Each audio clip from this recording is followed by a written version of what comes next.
So welcome everybody to June the 6th. Whoa, this is the first session for June.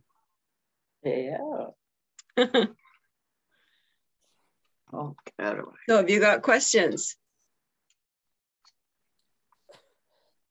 So this is in particular for LinkedIn, right? That's right. And if you want to talk to me about some other ones, you can stay later. But you know what? It doesn't matter. If you've got 5 billion sales you want to talk about, ask a question about, we can do it towards when we finish answering questions here for LinkedIn. We can just go ahead and go into that if that's what you want. Let's see. So Patricia, how are you doing? How are you doing with LinkedIn? Well, I'm disappointed I'm not getting more reaction to it. I have people, say I'll connect with you, but they don't want anything from me after that. Well, yeah, that's a hard one. I don't know. You have to keep reminding them of what it is, a problem they want to solve. Yeah. And if the insurance, because it's insurance, right?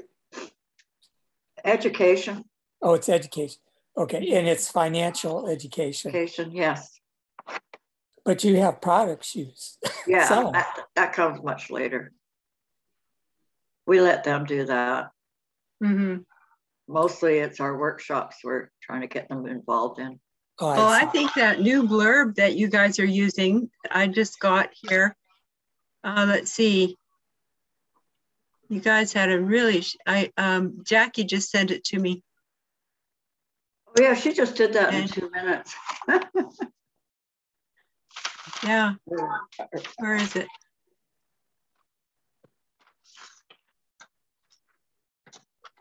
And it's funny, it's not hard talking to the Americans. It's the Canadian. Why do you think that's? We Canadians are very distrustful. We don't trust anything.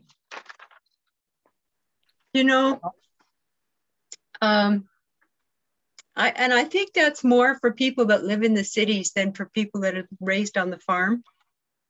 Because you learn, when you're raised on the farm, you learn that life does not run smoothly.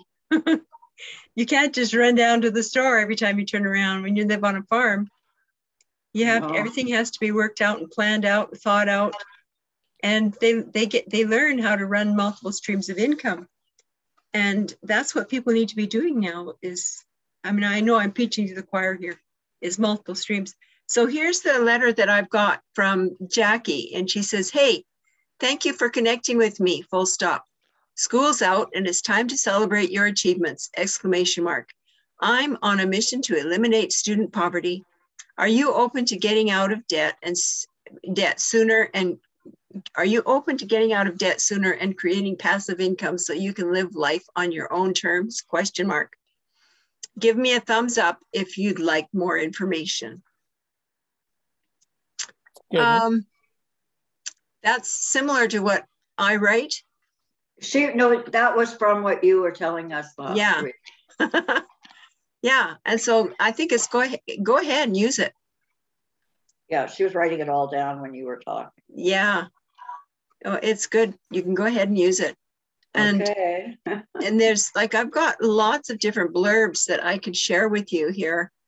I've got some financial ones that will work for pretty much any kind of a financial platform.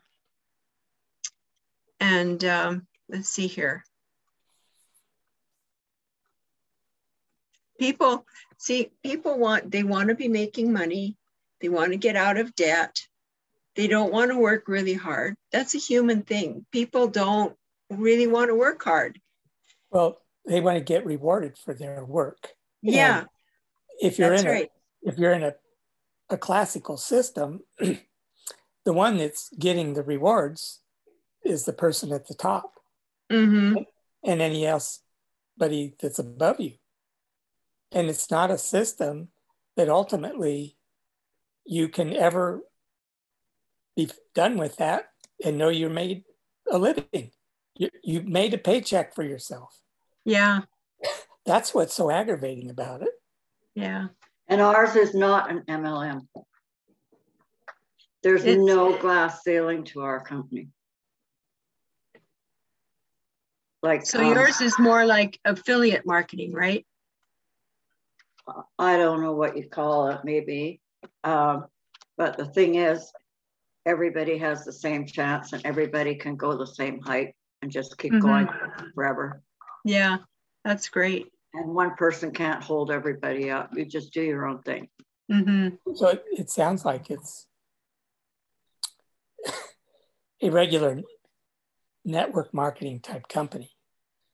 It's not saying it's bad. I say it's good. Oh, it's very good, but yeah. But we we don't start out with that's the hardest thing that I found is learning how to message people. Yes. And sort and sift the ones that really have a need or a want or an interest in improving their situation. Well, what do you say to a student who's like in his third year or something and out for the summer, and he says, well, I'm not looking for financial literacy right now. And you don't want to use that. You don't want to use that term with them. I was just going to say, I said to Jackie this morning, I don't think they know what financial literacy is by that term. Oh, good. I was right this time. You are. We need to speak to people at a grade 4 level. And if we talk to them about financial literacy, we're making them stretch up into a university level. Yeah, and they are in university. Yeah. I know, but the newspapers are written, and Richard can vouch for me on this. They're written at a grade 4 level. Grade 4. Are they really? Yeah. Well, in the United States, it really was defined that way. But in this new age, it's just open. Well, I know that they just take things very simple. They don't make it into anything big. Like they're easier to talk to than Canadians. Much easier. Just in my group that I've been dealing with. Yeah, but you're not getting the results you want. So I just started in the States, but yeah, I'm getting good results. Oh, that's good. Yeah, and university students aren't necessarily involved in a network marketing business. So that's doubly hard to get people who are not involved in a network marketing business already to be able to understand what you're trying to explain to them. Well, and the mechanics, like if you don't understand the anatomical structure of LinkedIn, it's hard to get in that vibration of the physiology that makes it work. So it has a form, if you don't understand that form, and then the function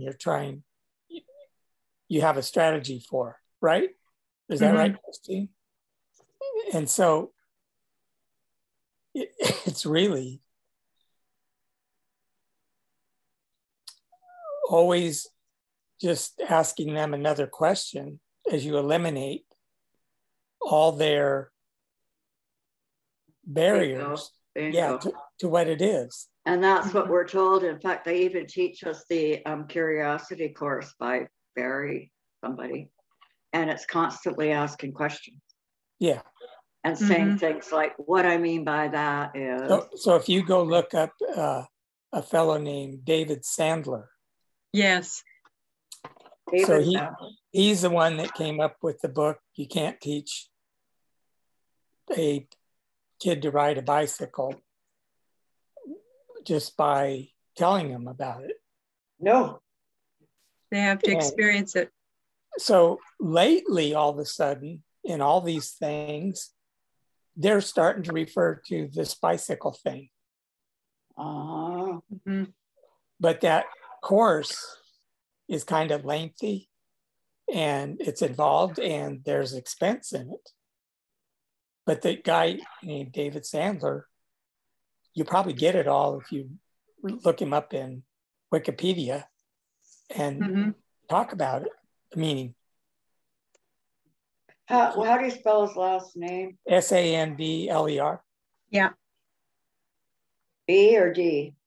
D, as in David. Sandler. Okay, I got it. All right, I'll look up his book. I'll look him up, yeah. So there's some different phrases that you can use. There's one, if you know they're in network marketing already, you can say, hey, and then whatever their name is, I know you're already in network marketing in a network marketing business. Would you be open to looking at a program that creates totally passive income without disturbing your current business, cheering your success, and then sign it your name? They actually don't. Well, I don't know really. You know more than I do. But if you're trying to, that's if you're working with people that are already in network marketing. So when I'm reaching out to connect with people online, I'm reaching out to connect with other network marketers. Yeah, see, that's not what we're doing. Yeah, and that could be part of your challenge because you're reaching out to people who have no idea about network marketing. But we don't consider ourselves network marketing. Most of the company doesn't do network marketing like I'm trying to do. Mm-hmm. It's not the known thing to do. They're only recently agreeing that, yeah, help with social media might be okay, you know? Yeah. So they're literally behind the times. They are. And here's the thing. I agree. Patricia, if you keep listening to myself and to Christine, they're going to be calling you up to ask you, what are you doing? How are you doing this? They are. Yeah, they will. No, they will.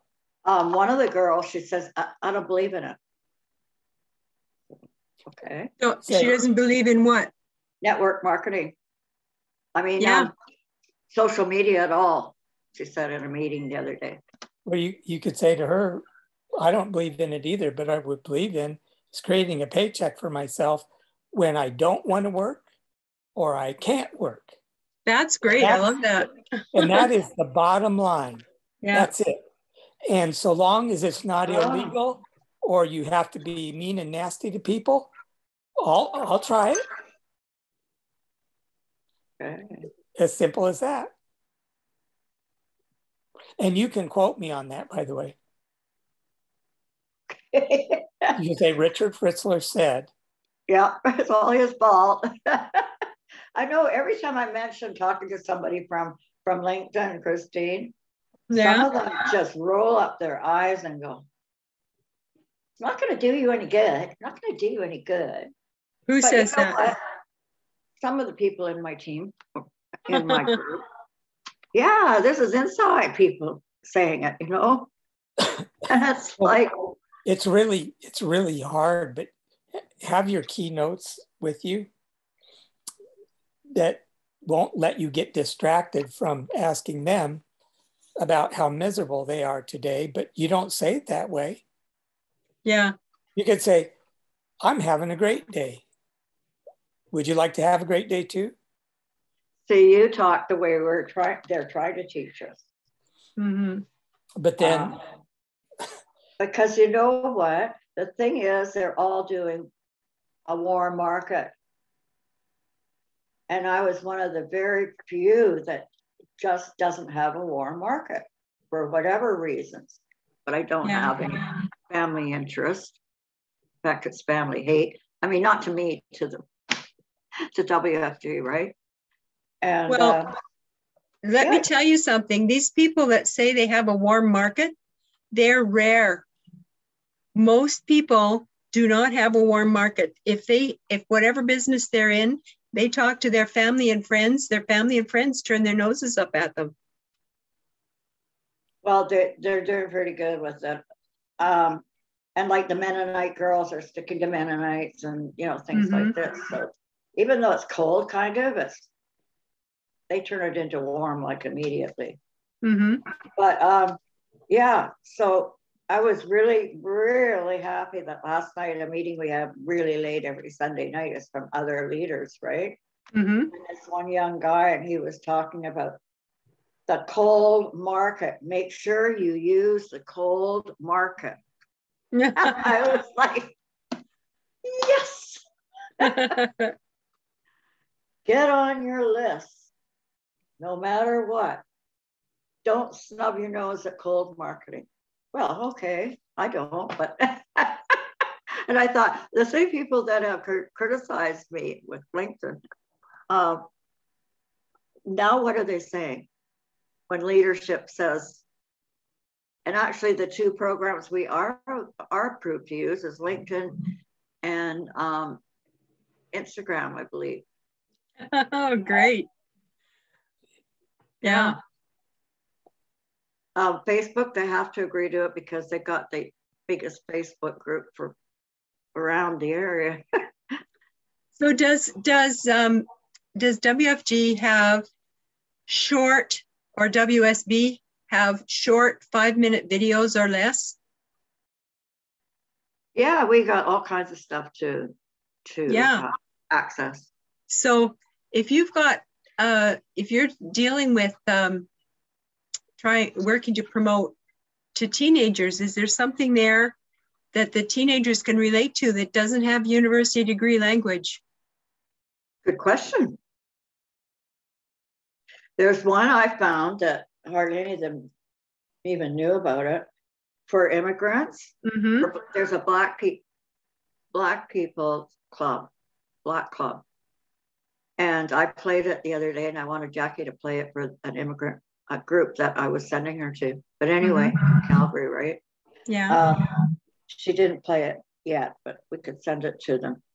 But yeah, it's men and women, and it's not very long. And it just says, talks about getting rid of poverty within the, immigrant system. That's right. So along the same lines as we should be saying to anybody, right? So, but they feel special if they can talk to people with their own language, right? That's right. So is it in their language? We can get it in there. It depends on if they've made them yet or not. That one isn't in any particular language, but we've got books now, more and more of the languages coming out. And with the workshops, and yeah, they're coming out in another couple of languages.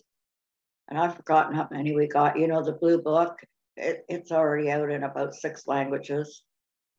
Well, look, the main thing is, here's the thing. One of the things that people really appreciate is if somebody takes time to help understand them. Right. And just sit and listen to them. So what I'm talking about is I teach an ESL course every Saturday morning for people for free.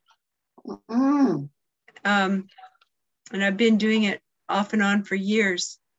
And the reason I started doing it is because I just genuinely want to help people. I meet and see so many people in Canada who can't speak English very well. And I got hit between the eyes at last September because I volunteered to help with the election and doing all the election returns. Oh, yeah. And I was one of the returning officers. And so after they closed the doors at a certain time. So at 8 o'clock, all the doors are closed. And if you haven't done your vote, you're out of luck. Yeah. And then everybody at all the tables has to tally up all the votes that are in their boxes on their tables. Well, the guy who was the head supervisor that was supposed to be organizing the whole thing, he was from somewhere where they spoke a different language. And he got all excited and yelling instructions. We were in a big auditorium, right? So he didn't have a microphone, so he was using his loud voice. He wasn't yelling at us, but he was just using his louder voice. Yeah. We could not hardly, us Canadians could hardly understand him. And I turned to one lady beside me and I said, do you know what he said? She says, I can't understand him, because his accent was so broad and so strong that our Canadian ear just wasn't comprehending what he was saying. And we had to hear him say it over and over before we finally could comprehend. And so I've been working with people to help them with enunciation. And there is a new law now in Canada where people that immigrate to Canada have to be able to speak at a level 8, which is 8 out of 10. They need to be at a level 8 with their English before they can come to Canada. Wow. We have so many that can't speak or couldn't necessarily speak English when they started, right? Uh-huh. But that's one thing our company has proven to be really good for. So many of them admitted they've learned their English language on here. That's great. Yeah, because we don't mind. We have some interpreters, and and we also have like sign. Mm-hmm. But one girl, she is really top in sales, but it has taken her quite a bit to learn the English language properly, and her husband used to interpret for her. And now, boy, can she ever stand up there and belt it out. She still stumbles sometimes, but it's her doing it now, not her husband. She's come a long way just from being there. Yes. So many said they learned their English after they joined us. Isn't that awesome? Yeah. There's some, though, that you keep it to yourself, but some that we still find hard to understand, right? But yeah. And it's the men mostly. The women try to enunciate, but the men talk too fast. Yes, they do. They do. In any language. And that's one of the things that I have to practice doing when I'm speaking with somebody who is a new immigrant. I slow my speech down so that the people who are new in the room can follow me, because we're used to our language. But I want to tell you, here's a really good message that you can send back to people after they've responded to that first message that we were talking about. Give me a thumbs up. Yeah. So then you say, great. Check this out, exclamation mark. They're each sentence, a short sentence. Great. And then another space and then another line. Check this out, exclamation mark, space. And then put that video, that short video that you were telling me about in there, the link to that short video in there. Okay. And then tell them, and then I've got dash, and you still want to make money, question mark. Check this link out to join my team. And then you give them another link. Or it could be your calendar link to book a time to understand more about how you make money.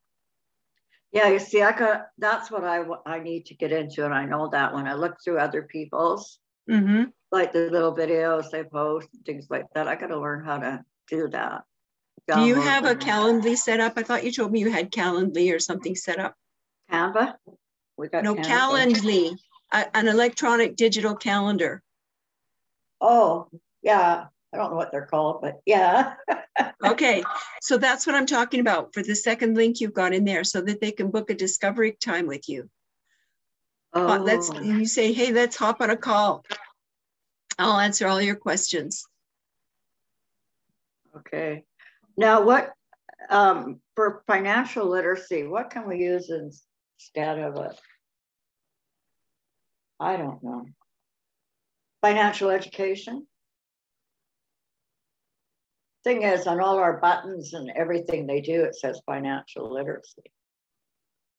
I would just say learn how to make money without it interfering with your lifestyle. like Jackie said today. Yeah. Because it's all about learning how to make money, right? Right. She said something about understand money. Yeah, they can understand money. The one of the best books I ever read on money was called The Richest Man in Babylon. Have you ever heard of it? Not that one. Oh, it's a real easy read. You read it in a couple hours. It's really great. It's a paperback. Oh, good. That's what I need. It's called The Richest Man in Babylon. I forget who the author is. It doesn't matter though. Yeah, but just search it up, and I'll bet you might be able to even get it on audio. Anyway, I'll quickly tell you the story, okay? It's about this man who didn't manage his money well, and he got into debt when he was really young. And he got into debt so bad that he couldn't pay his debt off. And because he wasn't working really hard, his friends would come by when he was a farmer, and his friends would come by when he was working in his farm and working with his garden and everything and his plants, crops. And they were having fun, and they'd say, oh, come on with us. You can do that tomorrow. And he'd go and play with them. Consequently, they came by too many times, and he went with them too many times, and he didn't have a crop enough to pay off his debt. And he went through a few years like that, and they confiscated the land, the fellow that he bought the land from. And because he didn't have any money in those days, they put you into jail. And then if you still couldn't come up with the money, well, like, how are you going to come up with money in jail? I've always thought that was the dumbest thing. Yeah, I know, eh? And so this fellow purchased him as the guy who owed the money to, took him as a slave. And he became a slave to this man. Turned out this man was actually a kind man. And they were taking him from the prison. They took him and a bunch of other debtors from this prison, and they were taking them into the city so that they could sell them for slaves into slavery. And this guy that bought this man bought him and took him to his farm or wherever it was that they were located at. And what his business was is he ran a bakery of sorts.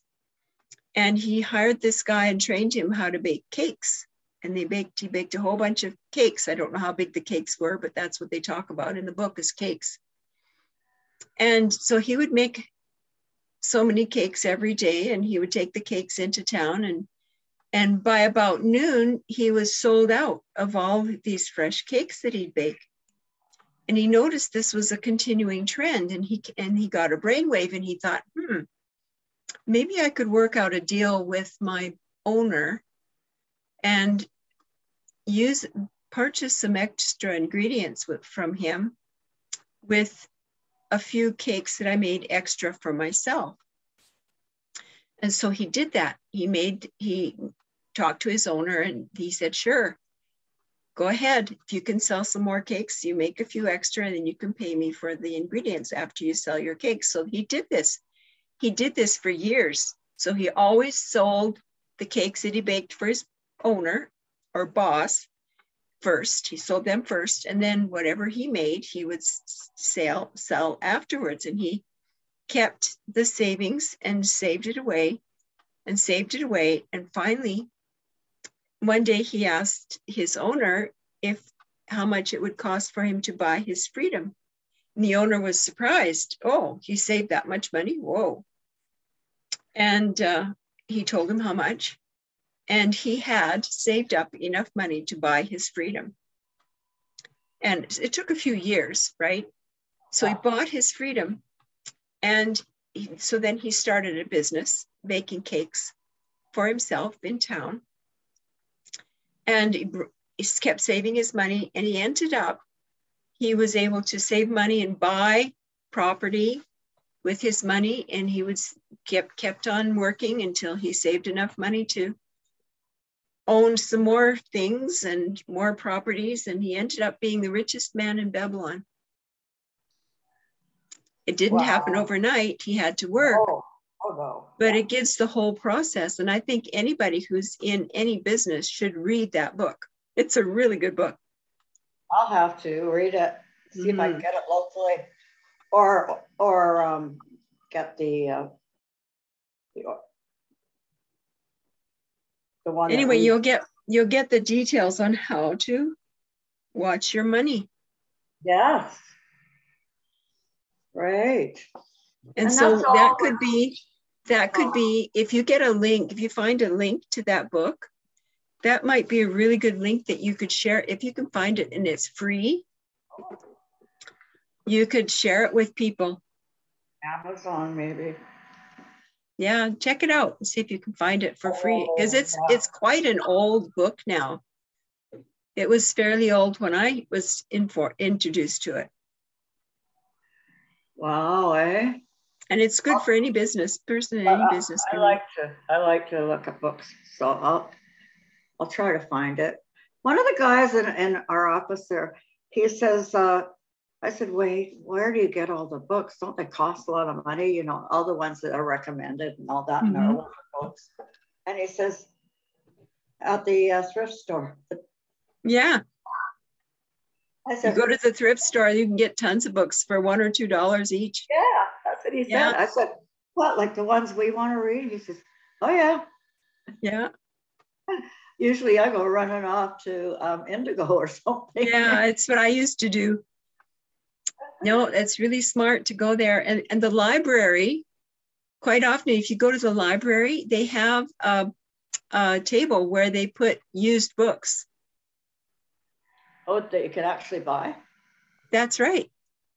The library in the Duke, we go there all the time, and we'll de-junk our shelves with books that we've read and pick up new books. Oh, wow. $1 or $2 a book. I've only been in that library twice or so, but my daughter and the kids, that's the library they go to. Yeah. Yeah, it's really good to be able to get those books. Especially since my daughter is trying to get her BA for social work. And so when she has to do these big papers on certain subjects, her and her daughter just take off to the library. Yeah, that's great. It's awesome. Move right in, she says. Yeah, because it's full of knowledge, right? Yeah. So this little blurb that I've written, I think I've said it to you before, but I'm saying it again because I want to make sure it's saved on my recording. Thanks for connecting with me here on LinkedIn. Hope this finds you well. By the way, do you look for ways to meet new people and make money? I make you make money, generate more customers and team members for your business. If you would be open to learning how to make crazy passive money with your business and finally living life on your own terms, just give me a thumbs up. Cheering your success, Christine. And you can change that. So that's that little blurb that Jackie wrote for you the other day. Yeah. Fits right in along with this. Oh, wow. And do you have it? Do you have it already printed out? Or? Oh yeah, I've got it already printed out, but you can get it off the recording. Of course. Because it's being recorded, right? Oh, come on, it's getting near the end of the day. Yeah. And I got a lot more to do yet. Oh dear. That's good. Oh, well, the lady I've been talking to off and on, she manages that Starbucks at Millwoods. She's been talking to my girlfriend and I for a while now. And when she went away to Vegas for 5 days, I gave her an envelope with the book in it. And then when she came back, like we never talked about it or anything. And then today I happened to be stuck by myself with her for a few minutes on the table. And I said, when you have time, because they're training a lot of students right now. I said, when you have time, would you be interested in me talking to you? She goes, yes. Okay, maybe she liked the book. Sure. Well, you got to remember that the positive responses you get are probably going to be something like 2 out of 10. I'm learning that. Yeah, most of the people are going to say no thanks or something like that, right? Yep. So it's 2 out of 10. So if you keep that in your mind, then you don't feel the rejection. Yeah, I gave her up rejection a long time ago. Yeah. It's like at the beginning that reaction from a student would have really got to me. Like I'd want to laugh face. I would say, "What do you mean you don't want financial education? You're in school." You know. And well, one of the things that I do here's another one, and you can use this. You can change the wording a little bit, but the basics of this blurb will fit. You can fit with any business, and it starts out with, "I'm sure you will agree, period, or ... It is hard to stay positive and look to uplifting things when the bills are not being paid and there is a depleting food supply for the family. I teach people how to create multiple streams of income so that they will never have to experience taking a hit financially, because when one stream of income takes a hit, there will always be another to take up the slack. Personally, right. I manage 14 streams of, actually it's 20 streams of income I manage now. And they all work together to the same end with little extra effort. My business card pays me 4 times. My website pays me 4 times. My text messaging platform pays me 4 times. My video platform pays me twice. My business coach pays me twice. I buy at wholesale from myself and keep the retail profit in my own pocket, plus get paid a commission for buying from myself. My LinkedIn coaching business pays me twice. I have crypto investments and Forex passive income. Because of this, my family have been thriving throughout this pandemic." You wrote that that's what you do? That's what I do. That's what I do. Yeah, we get commission for what we do too, except for life insurance. You don't get a commission from selling life insurance? To ourselves. For yourselves? Oh, wait a minute. Well, something to do with that. You can't sign your own life insurance. Well, I would fix that in a hurry, and I would sell you your insurance, and you could turn around and sell me my insurance. What we do, right? Yeah. Oh, I know. We just turn to a team member and say, "Come here, sign this." It makes sense. It's a legal thing. Yeah. That's the only one, though. Everything else you get paid for. Which I think is kind of cool. Yeah. But you can't depend on yourself if yourself is broke, you know? Yeah. Yeah. Well, something I learned a long time ago is you can never depend on one stream of income. When you depend on one stream of income, at some point, you're going to have the rug pulled out from under you. And, you know, I totally agree with you, because when I was younger, actually right up until I had my accident, I always worked 2 or 3 different jobs. Mm-hmm. Always. You know what was wrong with that, right? What? You had to do all the work yourself. I had to do all the work myself? That's right. Oh, well, I guess so, yeah. So what I'm telling people here, and that's the same thing with ranching. We had multiple streams of income. We had a purebred cow herd we raised for breeding stock. We had a grade cow herd we raised for butcher. Yeah. We had a horse. We raised our own horses, our own quarter horses. We had a quarter horse stud, and people would bring their mares to get bred from the quarter horse, get serviced. And we raised hogs for breeding and for butcher. We we had chickens, and we had tons of eggs that we sold to all the neighbors. And we had 6 milk cows that fed bum calves, as well as we had enough milk to sell to the neighbors and serve our own needs, right? We raised hay, and we had always had extra hay to sell. But the thing that was wrong with that, the thing that was right was that we had multiple streams of income. But the thing that was wrong was the fact that we had to do all the work ourselves. And it was hard work running on the ranch. And us girls were out working right along with the boys, hucking bales and breaking horses and checking fences. It was, in fact, my brothers would much rather drive tractors than ride horses. So us girls ended up doing most of the riding.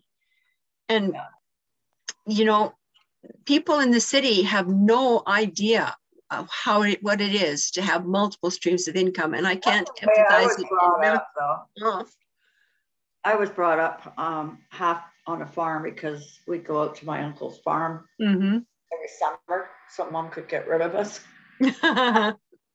For a month anyway. But as we got older, we went out there on purpose to work for picking strawberries and raspberries. Yeah. Like the old flat front of your stomach here, and you're picking. Yeah. And they get weighed at night and all kinds of things. Yeah. But the thing that's wrong with it is we have to do all the work, right? So that's why I can manage 20 streams of income, because they're all online. And most of them are passive. And I've got them just growing on their own on the side. And I don't have to worry about them. I check in on each one maybe once a week. For you. Wow. I can't say I'm too old because you're the same age as me. So. You know what? Age is just a number, and I don't feel my age at all. I don't know what your age is supposed to feel like. And that's what I keep saying. I don't know. I still feel like I'm 29 or 30. Yeah. And my girlfriend will be so draggy and say, it's a manipulative thing that the government and big business and all these other entities have brainwashed people with. Yeah. And when you, if you think back in school, if you ever said, I don't believe that, or geez, it hasn't been working that way for me, and then you give them examples of how it's been good for you, they tell you you're not allowed to say that, right? Yeah. Yeah. Who do you think you are? Yeah. So you know what a paradigm is, right? Oh yeah. So they're limiting paradigms. Exactly. And that's what all the news media is into. Most of the TV programs, I hate to say it, but a lot of churches, it's all negative stuff. We took that course on the paradigms, from what's his name? Who was it that wrote that? He just died last year. That was Bob Proctor. Yeah, we all had to take his courses. Didn't have to, but we did. So here's another blurb for you. Here's another one. Thanks for joining my network. This is an era where people are looking for solutions.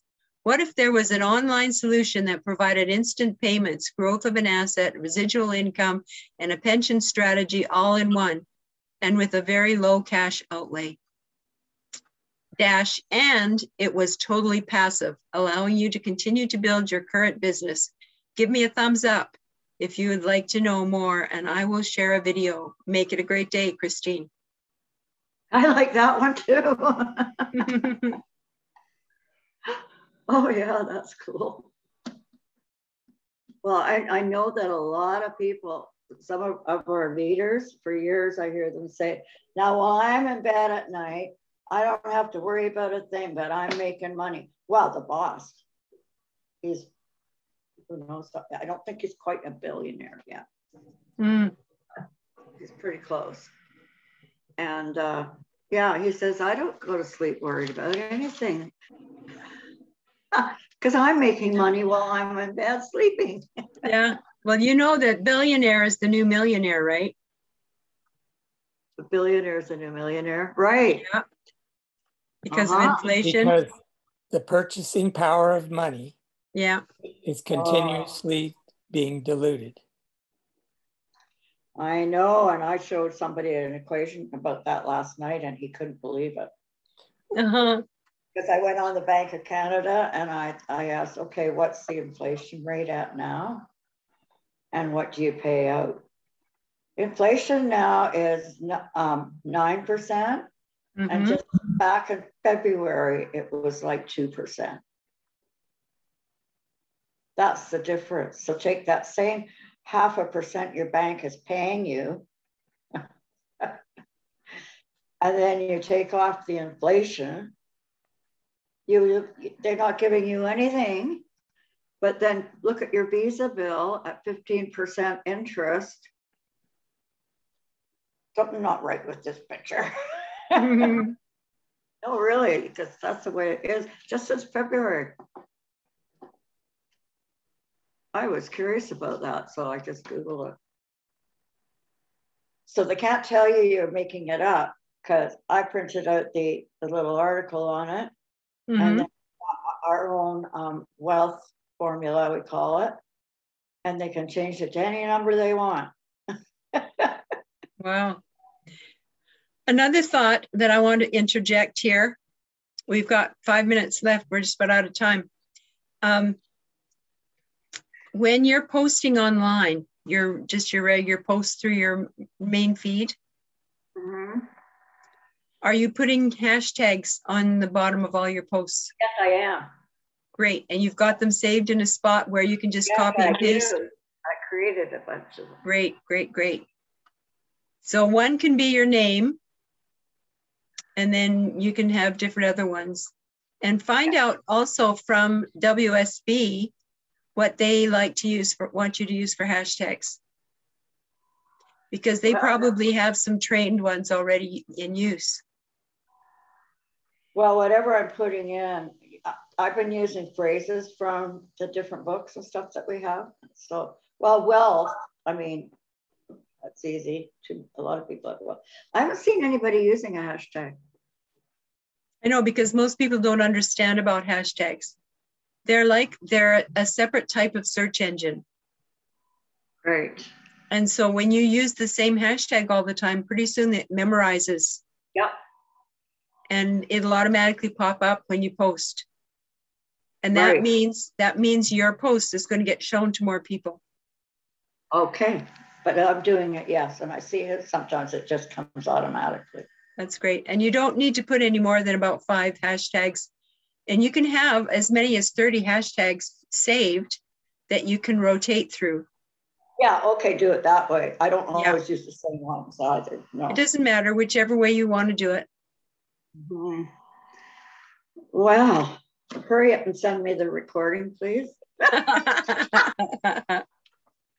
I will. I can't wait to get the recording now. I'm going to have a busy week. I'm just dying to try any of these things and see what happens, because you're amazing. Oh, thank you.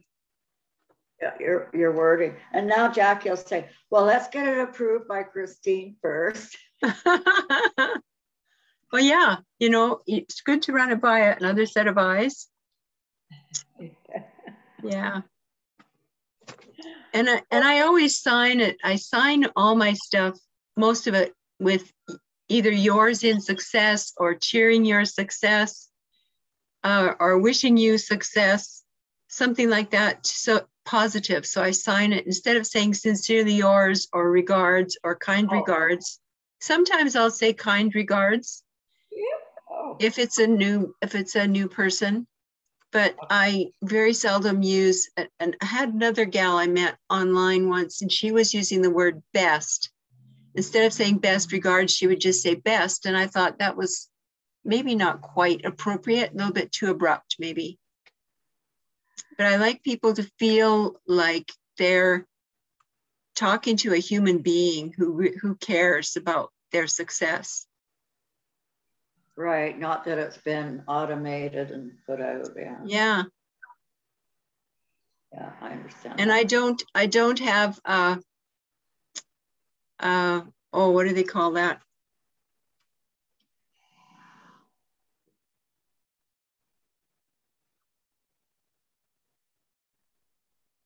Oh, when you write something and you have dibs on it, on what you've written. Copyright? Yes, I don't have any copyright on my Yours in Success things.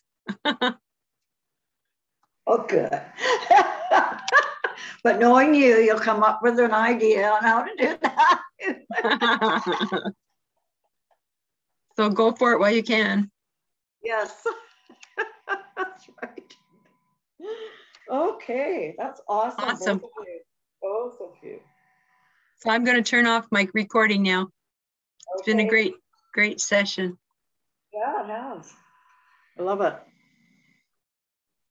And then I get excited and I can't wait to try them on my next. Yeah, that's great. So I'm going to